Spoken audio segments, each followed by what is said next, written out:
Welcome to success learning academy. আজ তোমাদের GK ক্লাসের একটি গুরুত্বপূর্ণ টপিক নিয়ে হাজির হলাম। সেটা হচ্ছে সৌরজগৎ ও মহাবিশ্ব, ভূগোলের একটি গুরুত্বপূর্ণ টপিক। এখান থেকে প্রত্যেকটা কম্পিটিটিভ এক্সামে কম বেশি প্রশ্ন আসবে। তো সেক্ষেত্রে যারা আসন্ন এএনএম জিএনএম 2027-এর জন্য যারা প্রিপারেশন নেবে, কিংবা আরও আদার্স যে কম্পিটিটিভ এক্সামের জন্য প্রিপারেশন নিচ্ছ, তাদের জন্য এই ভিডিওটা খুবই উপযোগী হতে চাইছে। তো সেক্ষেত্রে এছাড়াও বলে রাখি যে এএনএম জিএনএম যে 2007-এর যে আমাদের সাকসেস লার্নিং একাডেমির পক্ষ থেকে যে এনরোলমেন্ট চলছে, তোমরা অবশ্যই সেখানে ভর্তি হয়ে যাও। সেখানে ভর্তি হয়ে গেলে তোমরা অনেক বিভিন্ন ধরনের ফেসিলিটি পেয়ে যাবে। তোমরা স্ক্রিনে দেখতে পাচ্ছ যে full basic to advance topics, mock test, technical subject কিংবা নন টেকনিক্যাল ক্লাস সব পেয়ে যাচ্ছ। অল সাবজেক্ট পিডিএফ নোটস পেয়ে যাচ্ছ, ডাউট সলভিং ক্লাস পেয়ে যাচ্ছ, মক টেস্ট কোশ্চেন ডিসকাশন পেয়ে যাচ্ছ, ম্যারাথন ক্লাস পেয়ে যাচ্ছ। ঠিক আছে, এই এত কিছু ফেসিলিটি তোমরা পেয়ে যাবে মাত্র 899-এতে। এছাড়া তোমরা যদি একটা কুপন কোড ইউজ করো SLA100, তাহলে কিন্তু সেখান থেকেও তোমরা আরো বেনিফিট পেয়ে যাবে। তো অবশ্যই তোমরা দেরি না করে অবশ্যই সাকসেস লার্নিং একাডেমির সঙ্গে যুক্ত হও, এবং প্রত্যেকদিন রাত 9টায় আমাদের যে টেলিগ্রাম গ্রুপ আছে সেখানে তোমরা যুক্ত হয়ে যেতে পারো। সেখানে প্রত্যেকদিন কুইজ হচ্ছে। তো সেখানে প্রত্যেকটা বিষয় কুইজে তোমরা অ্যাটেন্ড করলে তোমরা সেখান থেকেও তোমাদের প্রিপারেশনটা আরো গ্রো করবে। তো অবশ্যই তোমরা প্রত্যেকদিন রাত্রি 9টায় আমাদের যে টেলিগ্রাম গ্রুপ সেখানে তোমরা যুক্ত হয়ে যাও, কুইজ দিতে থাকো। তাহলে কিন্তু তোমাদের আসন্ন যে কম্পিটিটিভ পরীক্ষাগুলোতে তোমাদের সেগুলো খুবই কাজে লাগবে। তো এটাই। তো এবার শুরু করা যাক আজকের ক্লাস, জিওগ্রাফি, সৌরজগৎ ও মহাবিশ্ব। প্রথম প্রশ্নটা আমরা দেখে নিই। প্রথম প্রশ্নটা তোমরা স্ক্রিনে দেখতে পাচ্ছ, মহাবিশ্বের অধ্যয়নকে কি বলা হয়? প্রথম যে অপশনটা আছে ভূতত্ত্ব, তারপরটা হচ্ছে কসমোলজি, তারপর হচ্ছে জীববিজ্ঞান, তারপর হচ্ছে আবহাওয়াবিদ্যা।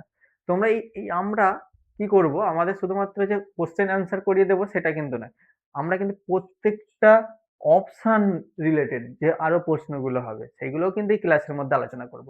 তো কেউ স্কিপ না করে পুরো ভিডিওটা দেখবে, এতে কিন্তু তোমাদের অনেকটাই উপকার হবে। তো দেখো, প্রথম যেটা অপশনটা আমরা পাচ্ছি ভূতত্ত্ব। ভূতত্ত্ব মানে যেখানে হচ্ছে শিলা কিংবা খনিজ এইসব নিয়ে আলোচনা করা হবে। তারপর যেটা হচ্ছে সেটা হচ্ছে কসমোলজি। কসমোলজিটা কিন্তু মহাবিশ্বের অধ্যয়নে হচ্ছে, যেটা হচ্ছে মহাবিশ্বের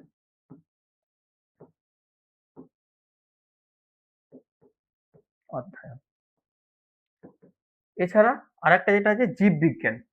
জীববিজ্ঞানে যেখানে হচ্ছে জীবের সম্পর্কিত, জীব সম্পর্কিত অধ্যয়ন। তাহলে জীব সম্পর্কিত অধ্যয়ন সেটা হচ্ছে জীববিজ্ঞানে। আর আবহাওয়াবিদ্যা যেখানে হচ্ছে আবহাওয়া, এখানে হচ্ছে আবহাওয়া সম্পর্কিত।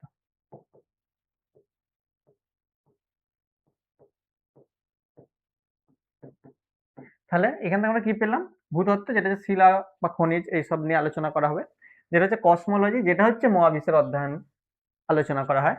জীববিজ্ঞান, যেখানে হচ্ছে জীব সম্পর্কিত অধ্যয়ন পাওয়া যায় আমরা। আর হচ্ছে আবহাওয়াবিদ্যা। আবহাওয়াবিদ্যা মানে আবহাওয়া, ঝড় বৃষ্টি এইসব নিয়ে যে অধ্যয়ন করা হয় সেটা হচ্ছে আবহাওয়াবিদ্যা। তাহলে এক্ষেত্রে আমরা প্রশ্নের উত্তরটা আমরা সহজেই বুঝতে পারছি, তোমরা দেখতে পাচ্ছ, সেটা হচ্ছে কসমোলজি। এখান থেকে উত্তরটা হয়ে যাচ্ছে কিন্তু মহাবিশ্বের অধ্যয়নকে কি বলা হয়, সেখানে কিন্তু হয়ে যাচ্ছে কসমোলজি। নেক্সট প্রশ্ন, পৃথিবী যে গ্যালাক্সিতে অবস্থিত তার নাম কি? খুবই গুরুত্বপূর্ণ প্রশ্ন, যে পৃথিবী যে গ্যালাক্সিতে অবস্থিত তার নাম কি? তোমরা হয়তো সবাই জানো এটা, ঠিক আছে। তার মধ্যে প্রথম যেটা হচ্ছে অ্যান্ড্রোমেডা, এইটা হচ্ছে একটু অজানা তোমাদের কাছে হয়তো হবে।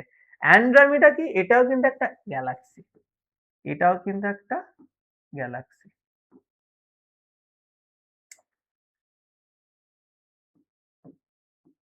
এটাও কিন্তু একটা গ্যালাক্সি, ঠিক আছে। মিল্কি ওয়ে, এটাও কিন্তু একটা গ্যালাক্সি, আকাশগঙ্গা। এখানে কিন্তু সমস্ত যে উপগ্রহ, সূর্য, চাঁদ, নক্ষত্র কিন্তু সবগুলোই থাকে এই আকাশগঙ্গার মধ্যে, ঠিক আছে। তো সেক্ষেত্রে এটা একটা গ্যালাক্সি যেখানে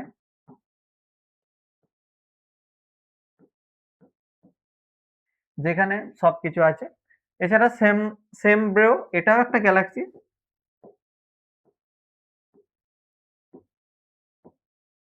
আর হোয়ারপুল, এটাও একটা কিন্তু গ্যালাক্সি।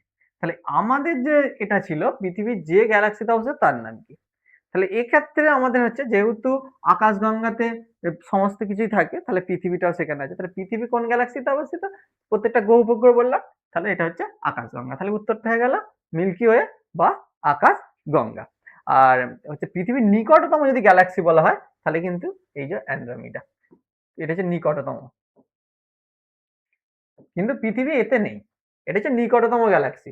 কিন্তু মেন যে পৃথিবী বা সমস্ত গ্রহ উপগ্রহ এমনকি সূর্য সবই কিন্তু আছে এই আকাশগঙ্গা গ্যালাক্সিতে বা মিল্কি ওয়ে গ্যালাক্সিতে। নেক্সট প্রশ্ন যেটা আছে সেটা হচ্ছে সূর্যের নিকটতম নক্ষত্র কোনটি?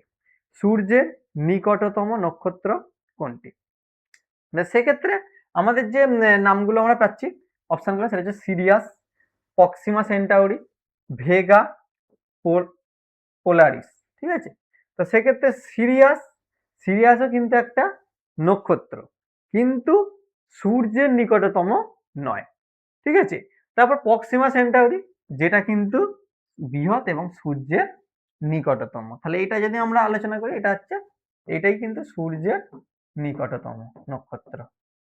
ঠিক আছে, এবং বড়। ভেগাও একটি নক্ষত্র, কিন্তু প্রক্সিমা সেন্টাউরির মতো বড় নয়। আর পোলারিস যেটাকে বলা হয় ধ্রুবতারা, এটা যে ধ্রুবতারার আর একটা নাম। ধ্রুবতারার অপর নাম হচ্ছে পোলারিস। ঠিক আছে, তাহলে সেক্ষেত্রে আমরা যে এবার বুঝতে পারছো তোমরা উত্তরটা কি হবে। তো সেক্ষেত্রে উত্তরটা হয়ে যাচ্ছে কিন্তু অবশ্যই প্রক্সিমা সেন্টাউরি। পরে যেটা সূর্যের নিকটতম গ্রহ কোনটি? সূর্যের নিকটতম গ্রহ কোনটি?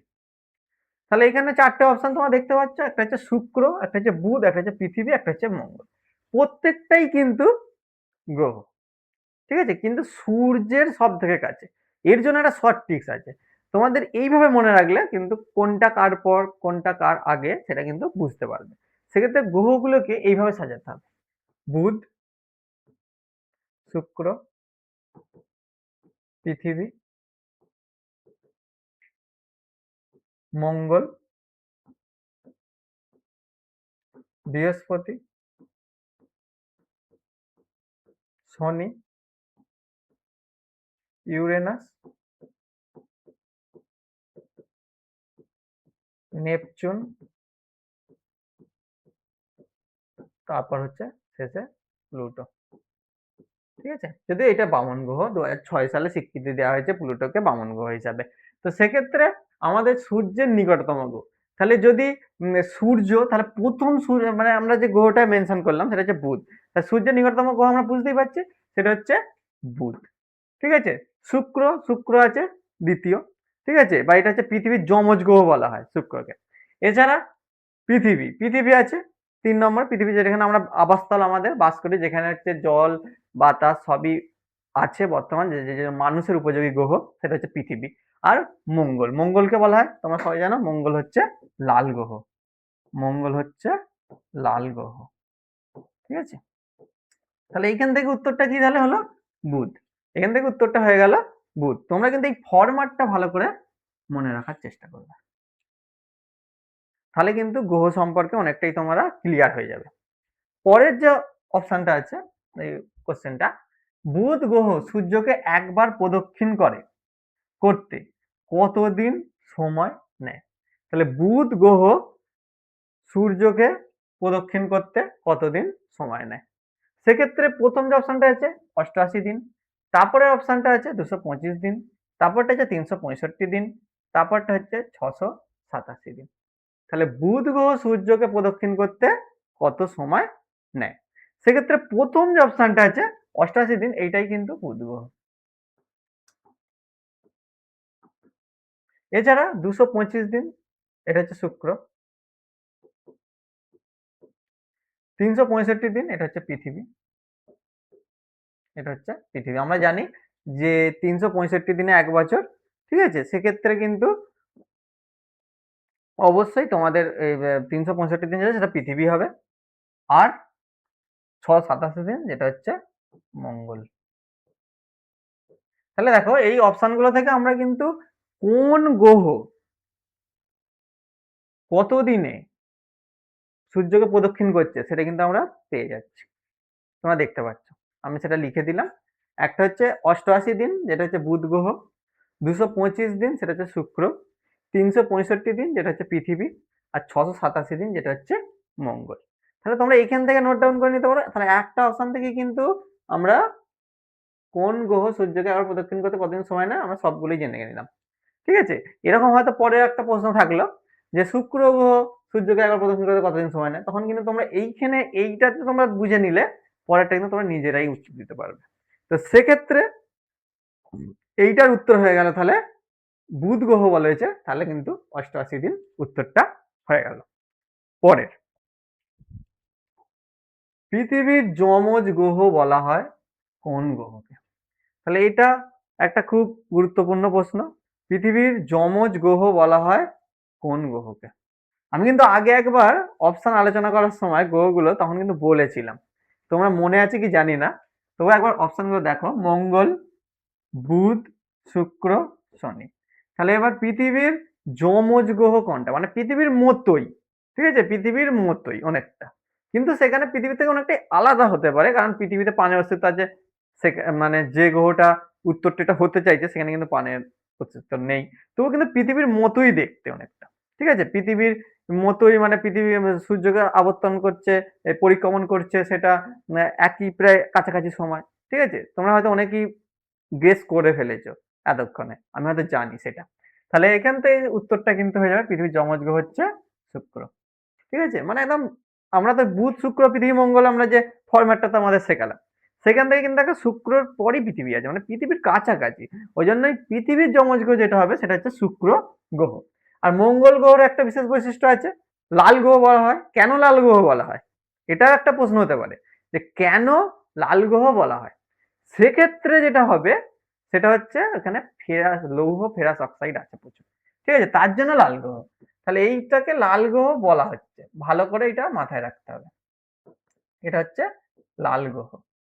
ঠিক আছে, এছাড়া বুধ নিকটতম গ্রহ, সূর্যের নিকটতম গ্রহ হচ্ছে বুধ। ঠিক আছে, আর শুক্র পৃথিবীর যমজ গ্রহ। আর শনি, শনি হচ্ছে, শনির একটা বিশেষ বৈশিষ্ট্য আছে, সেটা হচ্ছে শনির একমাত্র একটাই গ্রহ যার হচ্ছে বলয় আছে। তাহলে শনির হচ্ছে বলয় আছে।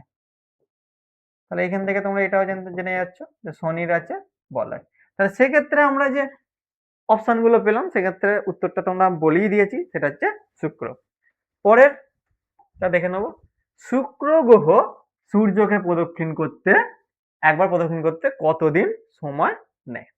এই আমি কিছুক্ষণ আগে এটা নিয়ে বলছিলাম যে আমি আগেরটাতেই বলে দিলাম যে শুক্র গ্রহ কতদিনে মানে প্রদক্ষিণ করে। সেক্ষেত্রে আগের অপশন গুলো ধরে আমি বলে দিয়েছিলাম, তো এটা তোমরা পারবে, নিশ্চয়ই তোমরা পারবে। তোমরা হয়তো অনেকে গেস করে নিয়েছো। তাহলে ৮৮ দিন কোনটা তোমরা হয়তো সবাই জানো, এখন হয়তো উত্তর দিলে হয়তো বলতে পারছো।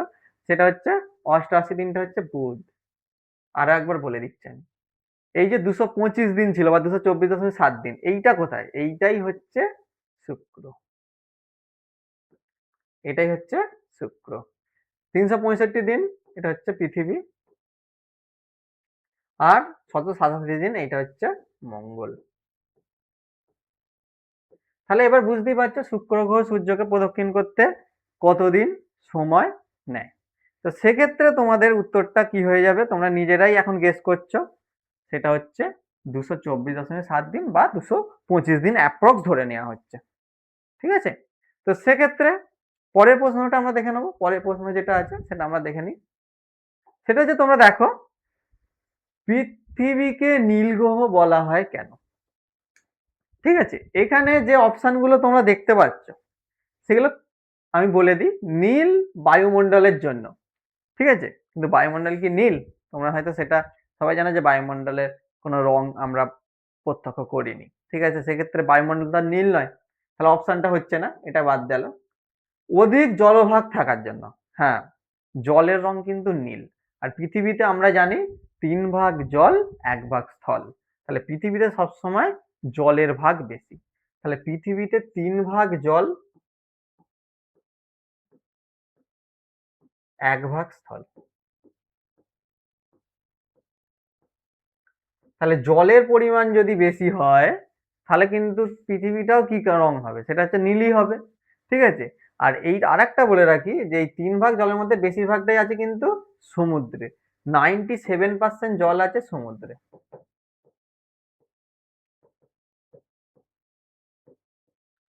97% জল আছে কিন্তু সমুদ্রে।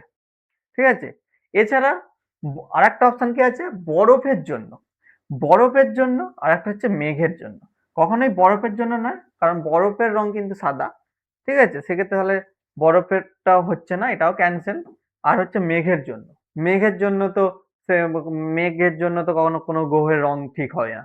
ঠিক আছে, সেক্ষেত্রে আমাদের যে অপশনটা হয়ে গেল সেটা হচ্ছে অধিক জলভাগ থাকার জন্য। ঠিক আছে। পরের প্রশ্ন যেটা আমরা আছে দেখে নিই। পৃথিবী সূর্যকে একবার প্রদক্ষিণ করতে কত সময় নেয়? ঠিক আছে। এইটা একটা খুব ডিফিকাল্ট প্রশ্ন, এটা নিয়ে অনেক অঙ্ক আছে, তোমরা হয়তো জানো। ঠিক আছে।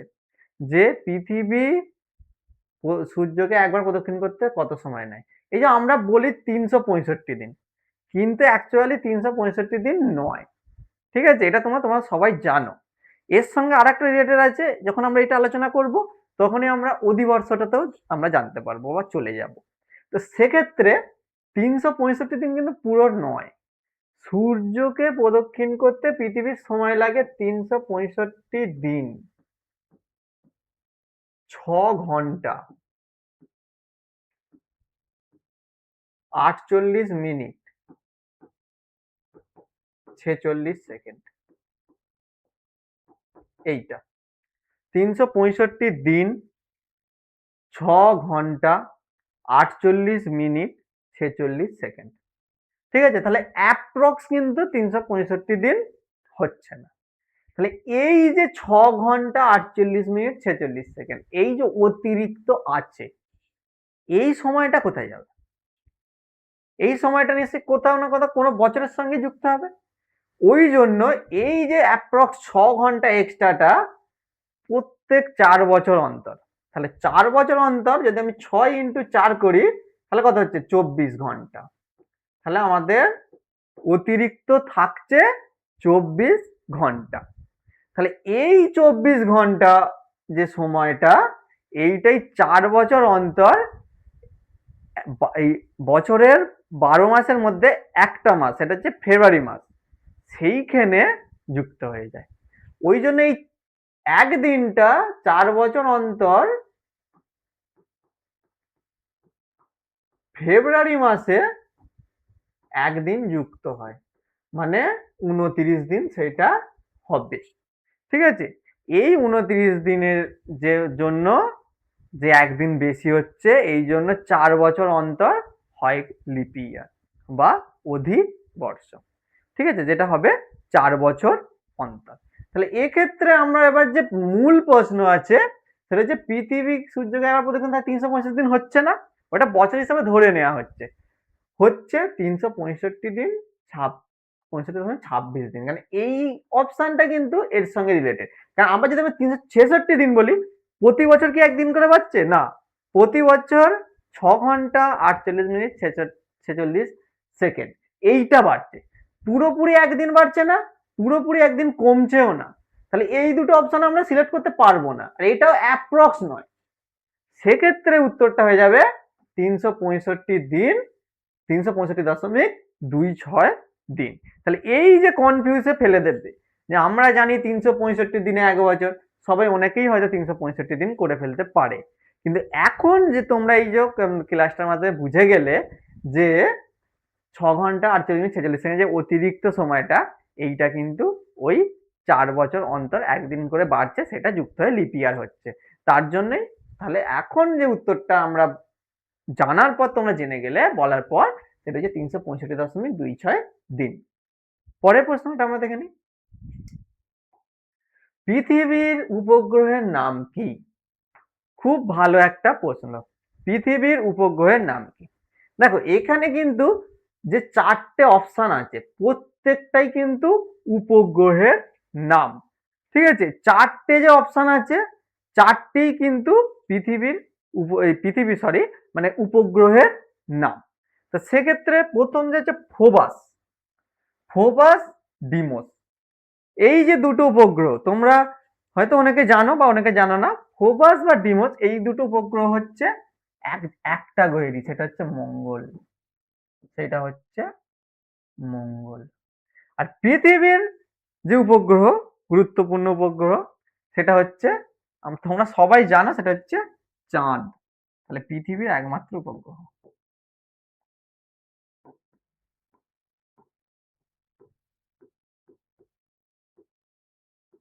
এছাড়া যেটা হচ্ছে টাইটান, টাইটান আর একটা হচ্ছে টাইট্রান।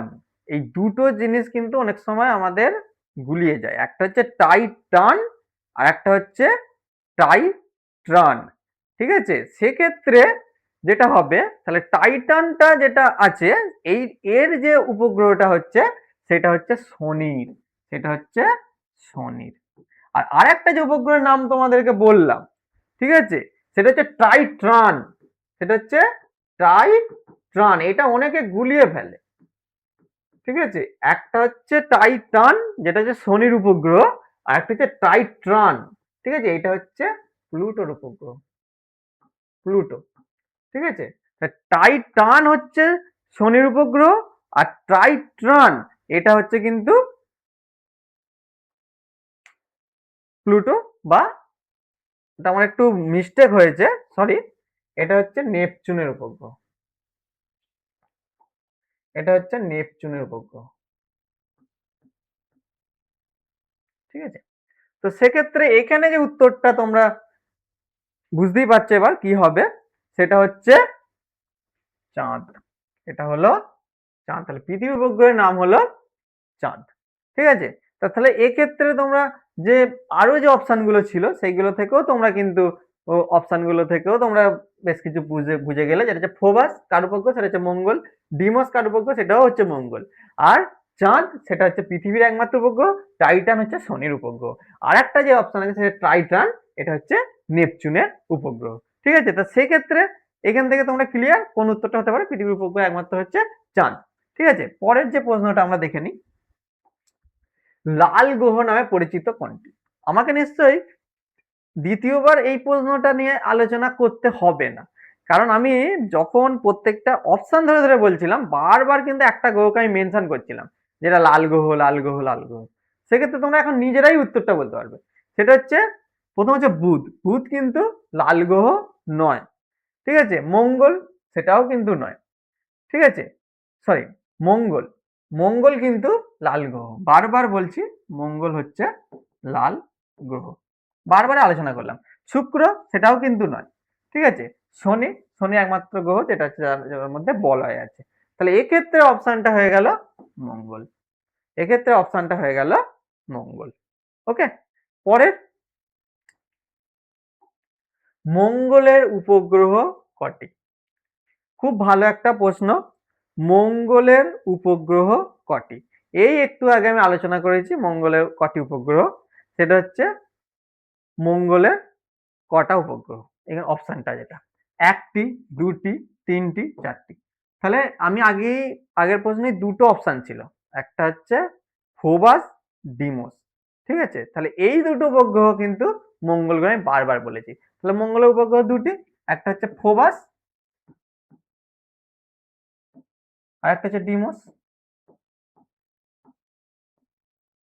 ওকে, পরের প্রশ্ন, সৌরজগতের বৃহত্তম গ্রহ কোনটি? এবার দৈর্ঘ্যের দিক থেকে, ঠিক আছে, আকারের দিক থেকে বড় হতে পারে, সেখানে সৌরজগতের বৃহত্তম গ্রহ কোনটি? তাহলে এখানে অপশনগুলো যেগুলো আছে, শনি, বৃহস্পতি, ইউরেনাস, নেপচুন। ঠিক আছে, চারটে অপশন আমরা পেয়ে গেছি। তো প্রথম হচ্ছে শনি, যার বলয় আছে কিন্তু বৃহত্তম নয়। ঠিক আছে, বৃহস্পতি, এটাই কিন্তু পৃথিবীর সব থেকে বৃহত্তম গ্রহ। এছাড়া ইউরেনাস আছে, নেপচুন আছে। ঠিক আছে, তাহলে আমরা যেটা প্রশ্নের অ্যান্সারে যেটা আমরা খুঁজছি, সেটা হচ্ছে সৌরজগতের বৃহত্তম গ্রহ কোনটি, যেটা হচ্ছে বৃহস্পতি। যেটা হচ্ছে সব থেকে বড়, উপগ্রহের সংখ্যা বেশি। ঠিক আছে, সব থেকে বড় এবং উপগ্রহের সংখ্যা বেশি। আর শনি যেটা যে বলয় আছে, ইউরেনাস একটা গ্রহ, আর নেপচুন, নেপচুন সম্পর্কে আমরা বললাম, নেপচুনের একটি উপগ্রহ সম্পর্কে আমরা জানি, যেটা হচ্ছে টাইটান, আমরা অলরেডি জেনে গেছি। তা সেক্ষেত্রে এখানে উত্তরটা হয়ে যাচ্ছে সৌরজগতের বৃহত্তম গ্রহ, সেটা হচ্ছে বৃহস্পতি।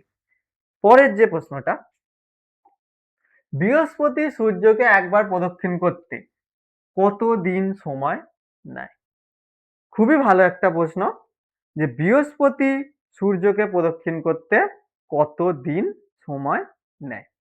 প্রথম 687 দিন, যেটা আমি আগেও মেনশন করেছি, 687 দিন যেটা, সেটা হচ্ছে মঙ্গল গ্রহে,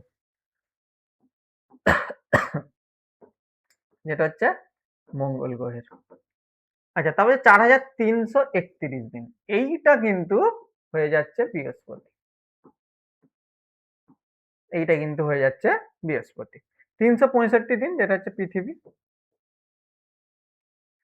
আর 1747 দিন এটা কোনো গ্রহের মেনশন সেইভাবে করে না, এটা একটা কনফিউশন থাকে, ঠিক আছে। তবুও 10,747 দিন এটা শনির ধরে নেওয়া হয়, এটা শনি গ্রহের ধরে নেওয়া হয়। তাহলে আমরা দেখতে পাচ্ছি প্রত্যেকটা প্রদক্ষিণের সময়, আমি আবার আলোচনা করলাম, 687 দিন যেটা হচ্ছে মঙ্গল গ্রহ, 4331 দিন যেটা হচ্ছে বৃহস্পতি করে প্রদক্ষিণ করে, তারপর হচ্ছে 10,747 যেটা হচ্ছে শনি গ্রহ, আর 365 দিন। এটা কিন্তু তোমরা এবার এখন একটা কনফিউশন থাকবে যে 365 দিন নয় স্যার, 365.26, সেটাও তোমরা লিখতে পারো। তাহলে এখানে অপশনটা আমরা, এটা একটা অ্যাপ্রক্স ধরে নেওয়া হয়, বোঝা গেল।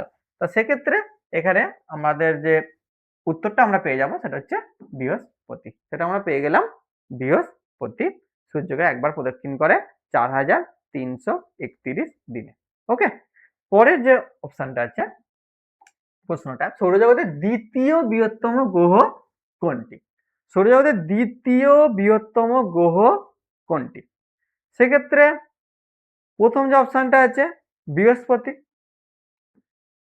বৃহস্পতি কিন্তু আমি এই আলোচনা করলাম, এটা হচ্ছে সর্বোচ্চ বৃহত্তম, ঠিক আছে, সব থেকে বড়। শনি যেটা হচ্ছে কিন্তু দ্বিতীয় বৃহত্তম।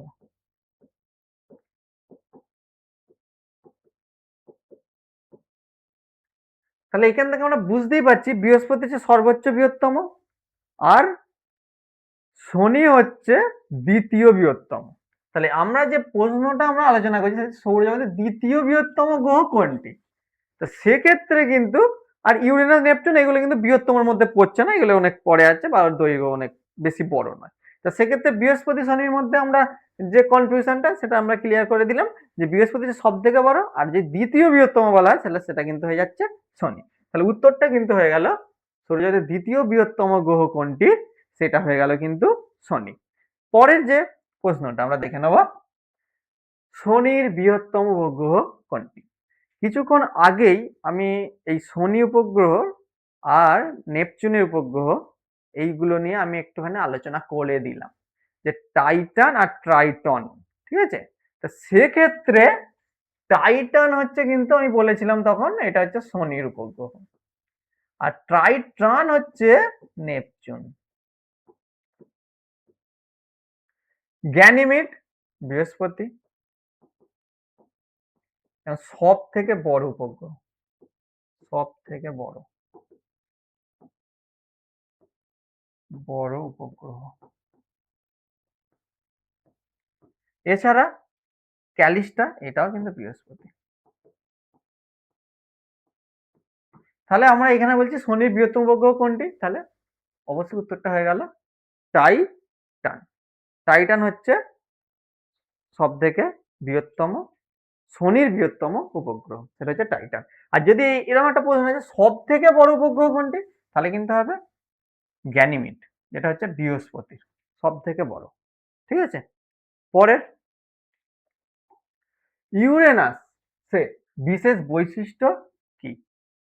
ঠিক আছে, ইউরেনাসের বিশেষ বৈশিষ্ট্য কি? সেক্ষেত্রে এখানে প্রথম যে অপশনটা, সবচেয়ে উষ্ণ গ্রহ, সবচেয়ে উষ্ণ গ্রহ কিন্তু ইউরেনাস নয়, ঠিক আছে, সব থেকে উষ্ণ গ্রহ কিন্তু ইউরেনাস হবে না। পূর্ব থেকে পশ্চিমে আবর্তন করে, অবশ্যই একটা গ্রহর বিশেষ বৈশিষ্ট্য আছে, তোমরা হয়তো সবাই জানো যে একটা গ্রহ যেটা পূর্ব থেকে পশ্চিম আবর্তন করে, ঠিক আছে, সেটাই কিন্তু ইউরেনাস, এটাই কিন্তু ইউরেনাস। কোনো উপগ্রহ নেই, অবশ্যই ইউরেনাসে উপগ্রহ আছে, সেটা হবে। সবচেয়ে ছোট গ্রহ কখনোই নয়, সবচেয়ে ছোট গ্রহ কিন্তু ইউরেনাস নয়। আর ইউরেনাসের আরেকটা বৈশিষ্ট্য আছে, ইউরেনাসকে কিন্তু সবুজ গ্রহ বলা হয়।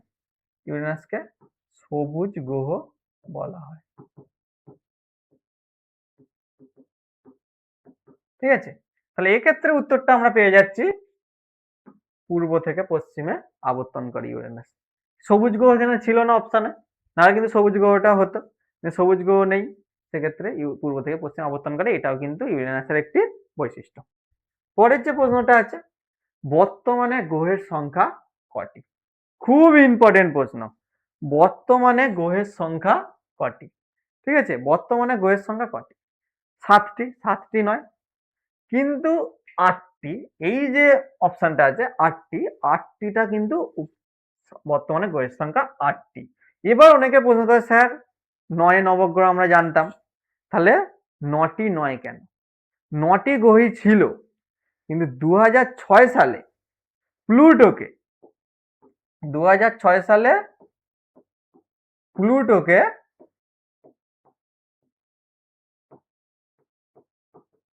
বামন গ্রহ স্বীকৃতি দেওয়া হলো।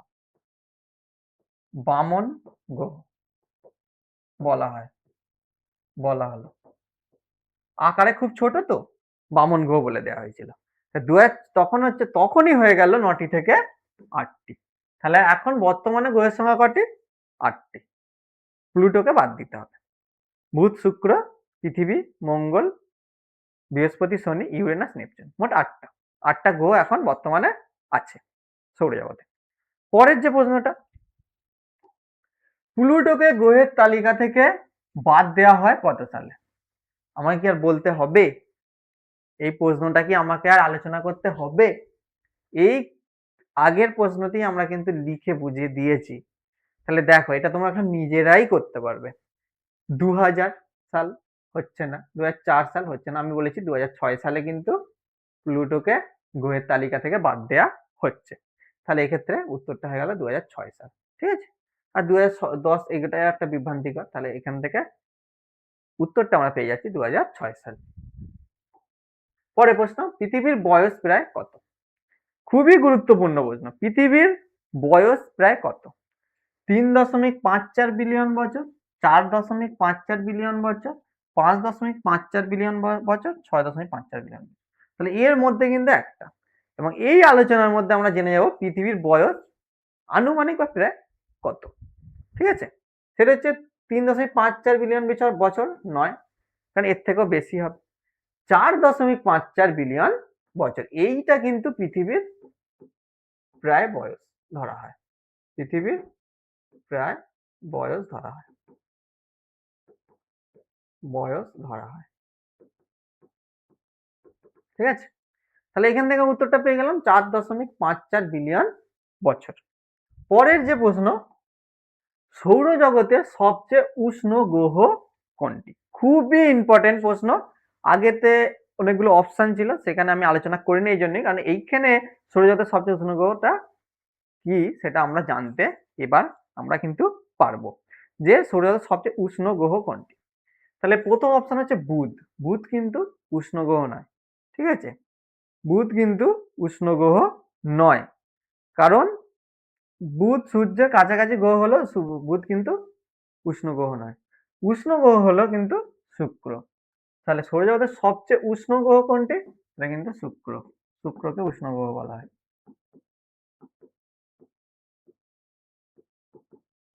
আর মঙ্গলকে, সেটা হচ্ছে লাল গ্রহ। বৃহস্পতি সবচেয়ে বড় গ্রহ।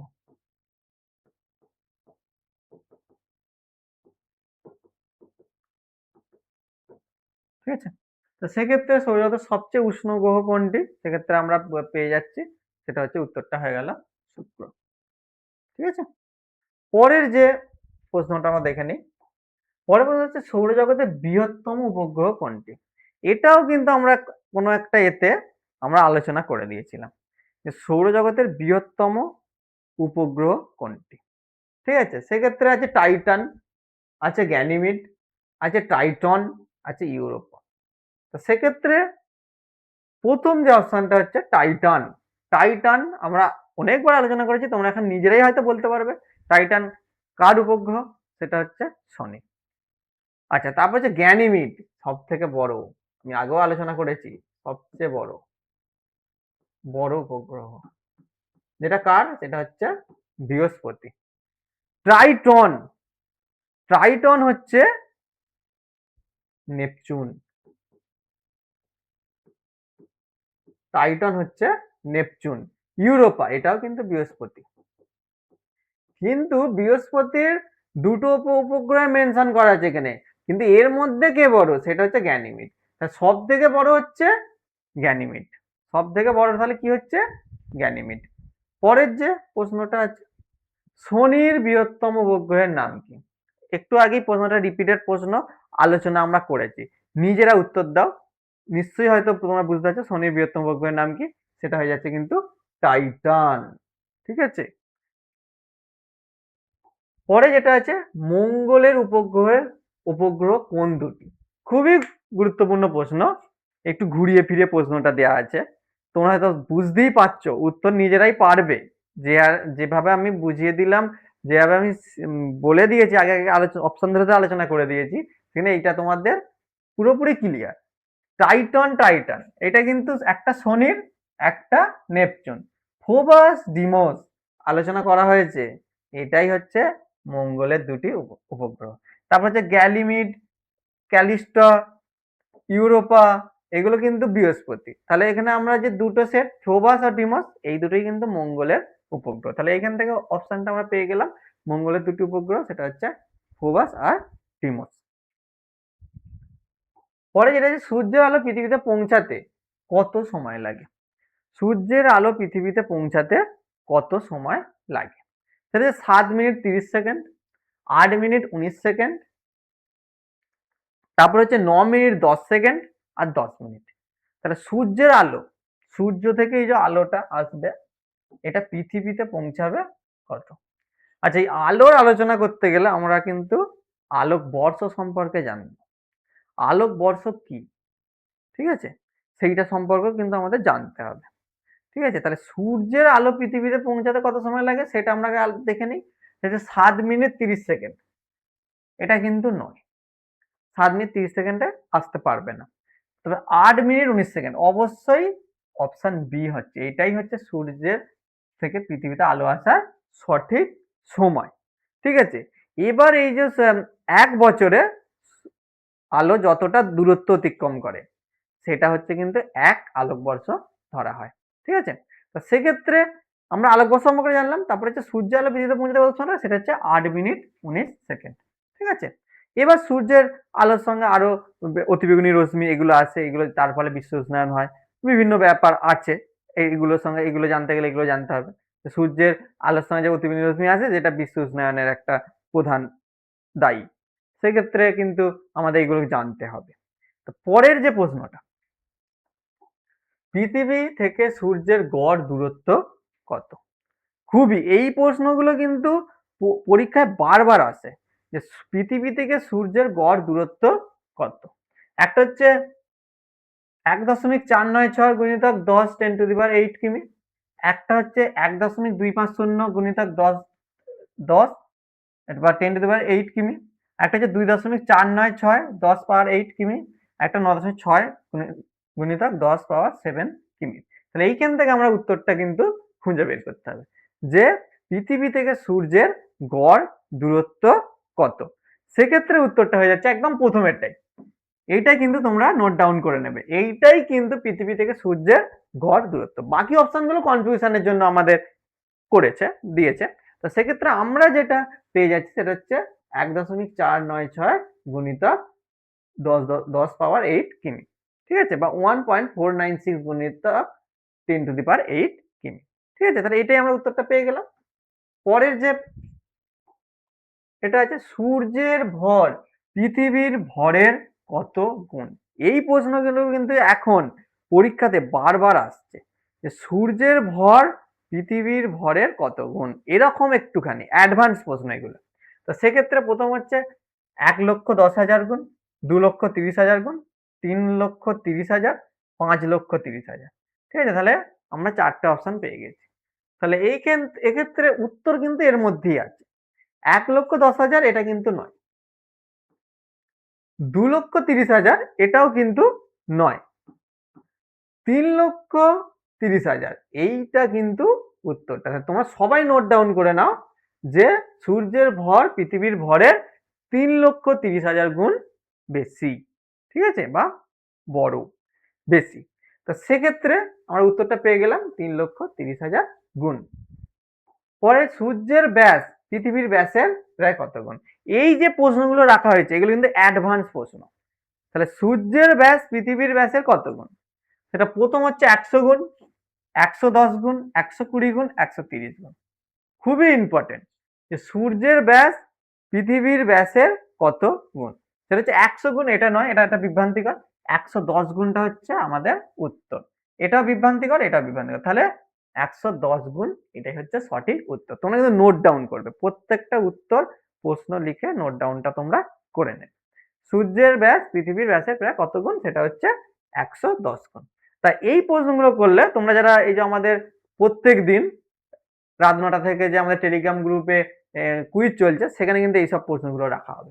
তোমরা যদি এই ক্লাসটা খুব মন দিয়ে করো তাহলে কিন্তু তোমরা যে আমাদের যেদিন জিকে হয়তো জিওগ্রাফির উপর যখন আমরা কুইজ করব তখন কিন্তু এইখান থেকে প্রশ্ন চলে আসবে, তখন তোমরা সহজেই কিন্তু অনেকগুলো সঠিক উত্তর তোমরা করতে পারবে। তো এই ক্লাসটা খুবই গুরুত্বপূর্ণ হচ্ছে সব দিক থেকে, ঠিক আছে। পরের প্রশ্নটা আমরা যাই। পরের প্রশ্নটা দেখে নিই, সূর্যের আয়তন পৃথিবীর আয়তনের কত গুণ? তাহলে প্রত্যেকটাই কিন্তু আমরা এইখান থেকে কোনটা বেশি ভারী, কোনটা কত বেশি আয়তন, প্রত্যেকটা কিন্তু আলোচনা করছি। সূর্যের আয়তন পৃথিবীর আয়তনের কত গুণ?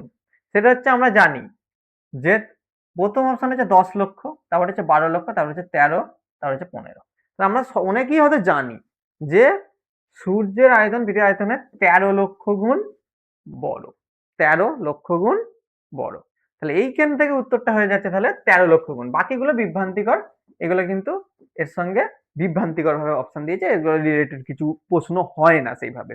তো সেক্ষেত্রে সূর্যের আয়তন পৃথিবীর আয়তনের কত গুণ? সেটা হয়ে যাচ্ছে, আমরা জেনে গেলাম 13 লক্ষ গুণ আয়তনের বেশি। তো সেক্ষেত্রে পরের প্রশ্ন যেটা আছে, পৃথিবীর একমাত্র প্রাকৃতিক উপগ্রহ কোনটি? এবার তোমরা ভাবতে বসবে পরীক্ষার হলে যে পৃথিবীর একমাত্র প্রাকৃতিক উপগ্রহ আবার কি, ঠিক আছে। তোমরা কিন্তু একটা কথা মাথায় সবসময় রাখবে, পৃথিবীর একটাই উপগ্রহ, সেটা হচ্ছে চাঁদ। তাহলে যদি প্রাকৃতিক থাকুক আর শুধু উপগ্রহই থাকুক তোমরা কোনো দিকে তাকাবে না। যদি ফোবাস যদি তোমরা দেখো, ফোবাসটা হচ্ছে না, যদি অপশন তোমরা সিলেক্ট করো ফোবাস, ফোবাস তো তোমরা জানো, বারবার আলোচনা করছি, ফোবাস তোমরা জানো মঙ্গল। চাঁদ এইটা একমাত্র পৃথিবী, তারপর হচ্ছে টাইটান, শনি, আর ট্রাইটন হচ্ছে নেপচুন, ঠিক আছে। তাহলে এক্ষেত্রে মঙ্গল, পৃথিবী, শনি, নেপচুন আমরা দেখতে পাচ্ছি। তাহলে পৃথিবীর একমাত্র প্রাকৃতিক উপগ্রহ, তাহলে প্রাকৃতিক উপগ্রহ শুধু উপগ্রহ, সেটা হচ্ছে কিন্তু হয়ে যাচ্ছে চাঁদ, সেটা হয়ে যাচ্ছে কিন্তু চাঁদ। পরের প্রশ্নটা আমরা দেখে নিই, পৃথিবী থেকে চাঁদের গড় দূরত্ব কত? খুবই ইম্পর্টেন্ট প্রশ্ন। পৃথিবী থেকে চাঁদের গড় দূরত্ব কত? খুবই একটা গুরুত্বপূর্ণ প্রশ্ন যে পৃথিবী থেকে চাঁদের গড় দূরত্ব কত? 3,84,400 কিমি, 4,84,400 কিমি, 2,84,400 কিমি, 5,84,400 কিমি। তাহলে পৃথিবী থেকে চাঁদের গড় দূরত্ব কত? অনেকগুলো সূর্যকে নিয়ে আমরা বলছিলাম, এটা কিন্তু চাঁদকে নিয়ে বলতে হবে, চাঁদকে নিয়ে আমরা আলোচনা করছি। তাহলে সেক্ষেত্রে পৃথিবী থেকে চাঁদের গড় দূরত্ব কত আমরা কিন্তু এবার জেনে নেব। তাহলে সেক্ষেত্রে উত্তরটা হয়ে যাবে কিন্তু 3,84,400 কিমি, কারণ এটাই হচ্ছে পৃথিবী থেকে চাঁদের গড় দূরত্ব। এই যে তোমার ছবির, তো আমি যদি একটু দেখিয়ে দিই, ছবিটাও তোমরা লক্ষ্য করো, আমরা কিন্তু প্রত্যেকটা পিডিএফ এ ছবি দিয়ে আমরা বুঝিয়েছি, ঠিক আছে। তোমার ছবিটা দেখো, এই যে ডিস্টেন্সটা, এটা পৃথিবী, এটা চাঁদ, ঠিক আছে। এই যে ডিস্টেন্স হচ্ছে 3,84,400 কিমি, এটা যেন মাথায় থাকে, ঠিক আছে। তাহলে উত্তরটা তোমরা সবাই বুঝতেই পেরে গেলে, সেটা হচ্ছে 3,84,400 কিমি, ঠিক আছে। এবার হচ্ছে পরের প্রশ্ন আমরা দেখে নেব। হ্যাঁ, চাঁদ পৃথিবীকে একবার প্রদক্ষিণ করতে কত সময় নেয়? এটাও কিন্তু গুরুত্বপূর্ণ প্রশ্ন। চাঁদ পৃথিবীকে একবার প্রদক্ষিণ করতে, কারণ আমরা জানি যে সূর্যের চারিদিকে পৃথিবী ঘোরে, আর পৃথিবীর চারিদিকে কিন্তু আবার পৃথিবীর উপগ্রহ চাঁদ ঘুরছে, দেখতেই পাচ্ছ। তাহলে এক্ষেত্রে এই যে পুরো জায়গাটা কভার করতে চাঁদের কতদিন সময় লাগে? সেটা হচ্ছে 27+1 দিন। এইটাই কিন্তু সময়টা লাগে। 30 দিন যেটা মাস ধরা হয়, 31 দিনে একটা মাসের মধ্যে পড়ে, 28 দিনও তাই। ফেব্রুয়ারি মাসটা 28 দিনে হয়। ঠিক আছে? তাহলে এই যে অপশনগুলো এই এই বিশেষত্ব আছে। তো 27+1-3 দিন এইটাই হচ্ছে এই যে পুরো চাঁদ পৃথিবীকে একবার প্রদক্ষিণ করতে সময় নেয়। তাহলে উত্তরটা হয়ে গেল 27+1-3। ঠিক আছে? পরের প্রশ্ন দেখে নিই। পৃথিবীর বয়স কত? খুব ইম্পর্টেন্ট প্রশ্ন। পৃথিবীর বয়স কত? আমরা তো প্রত্যেকটা মানে আমাদের যে গ্রহ যেখানে আমরা বাস করছি সেই পৃথিবীর বয়স কত? প্রথম হচ্ছে 3.54 বিলিয়ন বছর, 4.54 বিলিয়ন বছর, 5.54 বিলিয়ন বছর, 6.54 বিলিয়ন বছর। তাহলে এক্ষেত্রে যে উত্তরটা আমরা পেয়ে যাবো সেটা হচ্ছে 4.54 বিলিয়ন বছর। মানে এই যে আমরা পৃথিবী, এই যে আমাদের পৃথিবীর মধ্যে আমরা বাস করছি, আমাদের যে গ্রহ, এর প্রতি পরীক্ষায় প্রচুর আসে যে পৃথিবীর বয়স কত। ঠিক আছে? তখন কিন্তু উত্তরটা আমরা সহজেই এখন জেনে গেলাম, করতে পারবো 4.54 বিলিয়ন বছর। ঠিক আছে? আর এইগুলো হচ্ছে কনফিউশন করা প্রশ্ন। তো সেক্ষেত্রে আমাদের যে প্রশ্নটা ছিল পৃথিবীর বয়স কত, সেটা আমরা পেয়ে গেলাম 4.54 বিলিয়ন বছর। পরে যেটা আছে, হ্যালির ধূমকেতু কত বছর অন্তর আসে? খুবই গুরুত্বপূর্ণ প্রশ্ন। হ্যালির ধূমকেতু কত বছর অন্তর আসে? এক হচ্ছে 56 বছর, দুই হচ্ছে 66 বছর, 76 বছর, 86 বছর। তো আমরা হ্যালির ধূমকেতু সম্পর্কে আমরা জানবো, যেটা হচ্ছে হ্যালি এই ধূমকেতুটার নামকরণ করেছিল, তার জন্য এই নাম হয়েছে হ্যালির ধূমকেতু। তো এটা প্রথম যে অপশন 56 বছরে আছে, 66, 76, 86। তো এক্ষেত্রে উত্তরটা হয়ে যাচ্ছে কিন্তু 76 বছর, কারণ হ্যালির ধূমকেতু 76 বছর ছাড়া ছাড়া দেখা যায়। ঠিক আছে? কত বছর অন্তর দেখা যায়? 76 বছর ছাড়া ছাড়া দেখা যায়। ঠিক আছে? এই ধূমকেতুটা দেখা যায় 76 ইয়ার্স। ঠিক আছে? তাহলে উত্তরটা হলো 76 বছর। ওকে স্টুডেন্ট, একদম আমরা আজকের ক্লাসের একদম শেষ প্রশ্নে আমরা চলে এসেছি। তো এটা আলোচনা করার আগে আমরা বলে রাখি আরেকবার, সাকসেস লার্নিং একাডেমির পক্ষ থেকে তোমরা অবশ্যই যারা সিরিয়াস প্রিপারেশন নিচ্ছ, তারা অবশ্যই আমাদের সাকসেস লার্নিং একাডেমির সঙ্গে যুক্ত হয়ে যাও, এবং আমাদের অবশ্যই ভর্তি চলছে আমাদের ব্যাচে। তো সেখানে তোমরা অবশ্যই যুক্ত হবে, এবং যুক্ত হওয়ার জন্য তোমরা একটা কুপন কোড তোমরা ইউজ করতে পারো। ঠিক আছে? যেটা হচ্ছে SLA100। এই SLA100 এই কুপন কোডটা তোমরা ইউজ করলে অবশ্যই তোমরা আরো বেশি বেনিফিট পেয়ে যাবে। এছাড়াও তোমাদের বলে রাখি, ক্লাসের মাঝখানেও তোমরা বলেছি, যারা ক্লাস কন্টিনিউ করছে তোমরা শুনেছো হয়তো, যে আমাদের রাত্রি 9টা থেকে টেলিগ্রাম গ্রুপে কুইজ হচ্ছে প্রত্যেক দিন। তো সেখানে তোমরা আমাদের টেলিগ্রাম গ্রুপ ডেসক্রিপশনে দেওয়া থাকবে, আমাদের যে ভিডিও লিঙ্কের ডেসক্রিপশনে দেওয়া থাকবে টেলিগ্রাম গ্রুপ, সেখানে তোমরা যুক্ত হও এবং প্রত্যেকদিন তোমরা কুইজে অ্যাটেন্ড করো। কুইজে অ্যাটেন্ড করলে তোমরা প্রত্যেকটি বিষয় সম্পর্কে কুইজ পাবে, সেখানে তোমার প্রত্যেকটা কম্পিটিটিভ এক্সামে তো তোমরা সেখানে অনেকটাই সুবিধা পাবে। তো আমরা একদম শেষে চলে এসেছি আজকে ক্লাসে, একদম শেষ প্রশ্ন। বর্তমানে স্বীকৃত নক্ষত্র মণ্ডলের সংখ্যা কটি? বর্তমানে স্বীকৃত নক্ষত্রমণ্ডলের সংখ্যা কটি?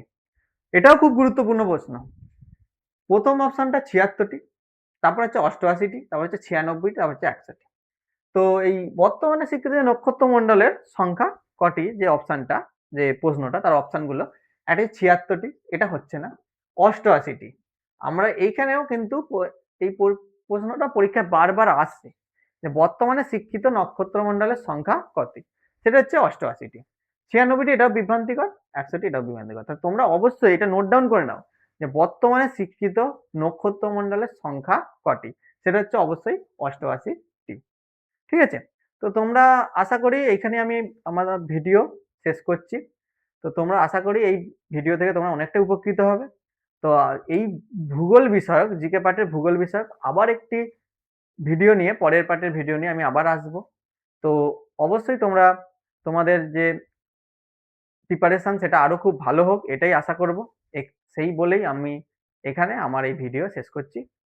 ভিডিওটি ভালো লাগলে অবশ্যই লাইক, কমেন্ট এবং শেয়ার করে দেবে এবং আরও এরকম ভিডিও পেতে অবশ্যই সাকসেস লার্নিং একাডেমিতে যুক্ত হবে এবং Telegram app success learning by Anup, সেখানে তোমরা যুক্ত হয়ে আমাদের এই কোর্স সম্পর্কে তোমরা আরও ডিটেলসে জানতে পারবে।